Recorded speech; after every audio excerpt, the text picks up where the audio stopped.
खबर दोपहर बुलेटिन की शुरुआत में बड़ी खबर है। सौम्या गुर्जर से जुड़ी सौम्या गुर्जर को बड़ी राहत मिली है। जयपुर ग्रेटर निगम की सौम्या गुर्जर फिर से मेयर बनेंगी। राजस्थान हाईकोर्ट से राहत मिल गई है। सौम्या गुर्जर को मेयर पद से टर्मिनेशन आदेश को हाईकोर्ट ने खारिज कर दिया है। जस्टिस महेंद्र गोयल ने यह आदेश पारित किया। बड़ी खबर टीवी स्क्रीन पर।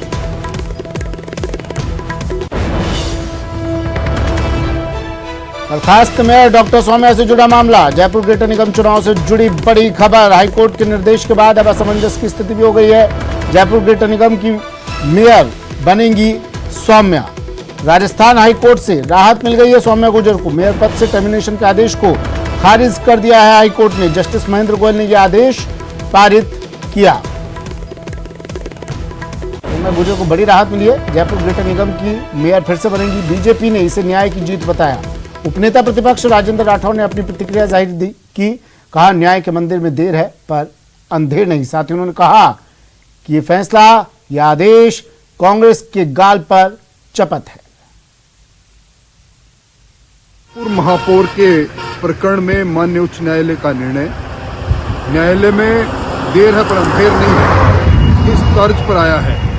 जिस प्रकार चुने हुए प्रतिनिधियों को अपदस्थ करने की कांग्रेस की साजिश रही और कांग्रेस ने जिस प्रकार नौकरशाह का भेजा इस्तेमाल करके बिना आधार के महापौर के उम्मीदवार सौम्या जी को 6 साल के लिए न केवल निलंबित किया बल्कि चुनाव लड़ने के लिए अयोग्य करार दिया, आज वो सारा उल्टा पड़ा है। आज कांग्रेस के चेहरे पर चपत लगी है, लोकतंत्र जीता है। चलिए, राकेश मेरे सहयोगी हमारे साथ फिर से जुड़ गए। सीधा उनके साथ अधिवक्ता भी जुड़े हुए हैं। इस पूरे मामले पर एक बार तफसील से राकेश बताइए, बात कीजिए अधिवक्ताओं से। क्या कहता है हाईकोर्ट का यह फैसला और कितनी बड़ी राहत बीजेपी के लिए, सौम्या गुर्जर के लिए? बिल्कुल सुमित, देख इस वक्त हम बताना चाहेंगे कि हाईकोर्ट ने जो आज सुनवाई हुई है, इसमें अहम चीज सामने आई है कि सरकार का जो बर्खास्तगी का आदेश है उसको सरकार ने विड्रॉ कर लिया है। हाईकोर्ट के जो निर्देश हैं, आदेश हैं, अब चूंकि लिखित आदेश अभी आना बाकी है, लेकिन सरकार ने सौम्या गुर्जर की बर्खास्तगी के आदेश को रद्द करने का जो निर्णय लिया है उससे साफ साबित हो गया है कि अब सरकार को हाईकोर्ट के आदेश के बाद बैकफुट पर आना पड़ा है। आज की जो सुनवाई हुई है उसमें जो सौम्या गुर्जर का जो एडवोकेट पैनल था उसमें ये तमाम जो एडवोकेट शामिल थे। एडवोकेट महेंद्र सारण है, एडवोकेट दीपक शर्मा है, एडवोकेट महेश्वरी, और पूरा पैनल वहां पर मौजूद था। हम इस पैनल से बात करेंगे। इस जो कोर्ट में जो सुनवाई हुई है इसकी बारीकियां हम सुनेंगे। सबसे पहले हम एडवोकेट महेंद्र सारण से बात करते हैं। एडवोकेट साहब, किस तरीके का आज का ये फैसला है? क्या इस फैसले के मायने हैं सरकार के लिए और सौम्या गुर्जर के लिए, और जो इस नगर निगम क्षेत्र की जो जनता है उसके लिए क्या मायने इस आदेश? वर्तमान में जो आदेश जारी किया गया उस आदेश को राज्य सरकार ने विड्रॉ किया है, क्योंकि वो आदेश असंवैधानिक तरीके से, गलत तरीके से जारी किया गया था। उस आदेश को चुनौती दी गई थी माननीय उच्च न्यायालय के समक्ष, और उसके न्यायालय ने ये पाया कि ये इलीगलिटी कमिट हुई है राज्य सरकार की तरफ से, तो इसलिए उन्होंने उस आदेश को विड्रॉ किया है।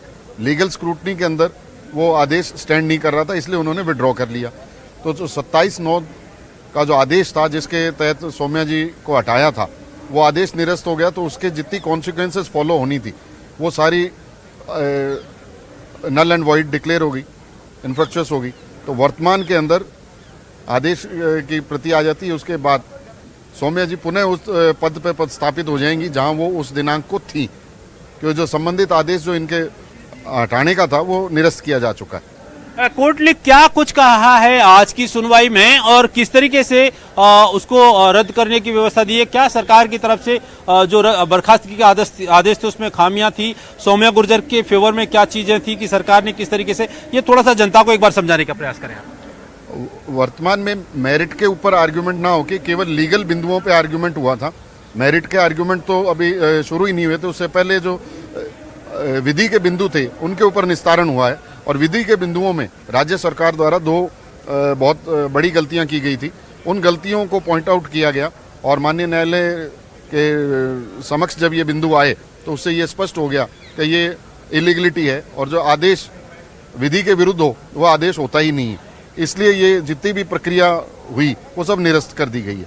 आप सौम्या गुर्जर की तरफ से कोर्ट में पैरवी भी कर रहे हैं, किस तरीके से आप दोबारा से फिर से मेयर की कुर्सी हासिल करने के लिए, चूंकि एक तरफ सरकार है एक तरफ कोर्ट का फैसला है, तो आप किस तरीके से आप सौम्या गुर्जर को दोबारा से मेयर का पद दिलवाने के प्रयास इसमें किए जाएंगे?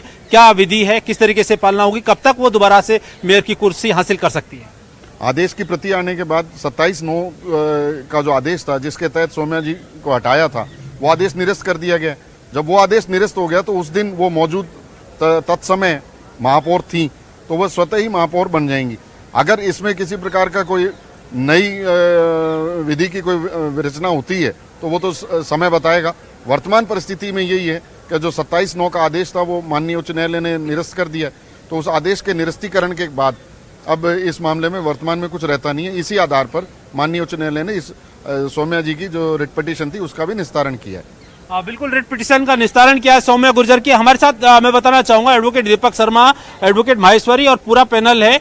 आज चूंकि उपचुनाव का मतदान भी हुआ है, अब इस मतदान के मायने क्या हैं, नए मेयर की नियुक्ति के जो सरकार के द्वारा प्रयास किए गए थे। एडवोकेट दीपक शर्मा जी, आज जिस तरीके से हाईकोर्ट का जो आज ये सुनवाई हुई है और जो फैसला आने वाला है, जो सुनवाई के बाद लिखित आदेश आएंगे, अब इस आज की सुनवाई के बाद जो उपचुनाव हुए हैं इनके मायने क्या हैं, क्या ये अब इनका वजूद रहेगा और किस तरीके से अब सरकार को इसमें इनकी पालना करनी होगी?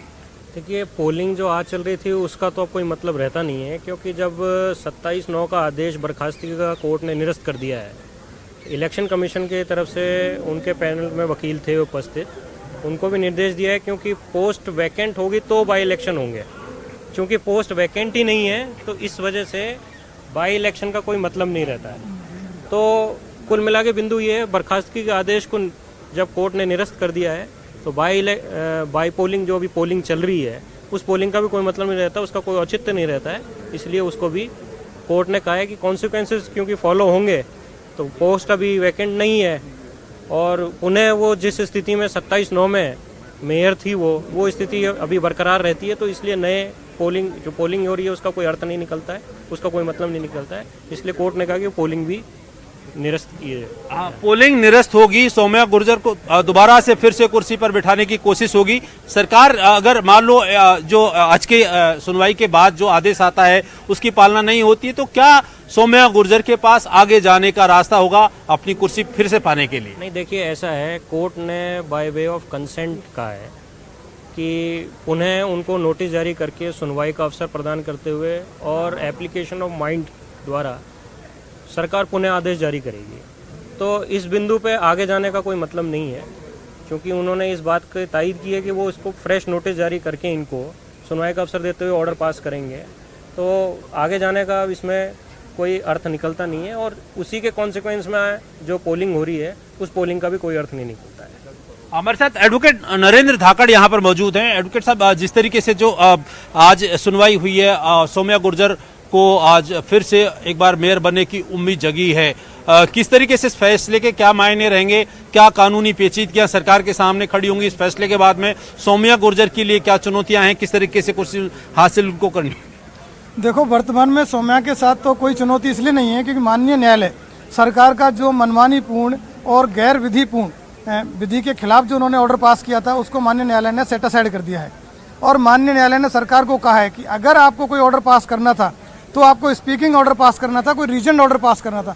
विदाउट एनी रीजन उन्होंने मनमानी पूर्ण तरीके से, अवैध तरीके से एक जो विधि विरुद्ध आदेश पारित किया और जिसे सौम्या गुर्जर को पदच्युत किया, उसको माननीय न्यायालय ने गलत माना है और उसको सेट असाइड कर दिया है, खत्म कर दिया है।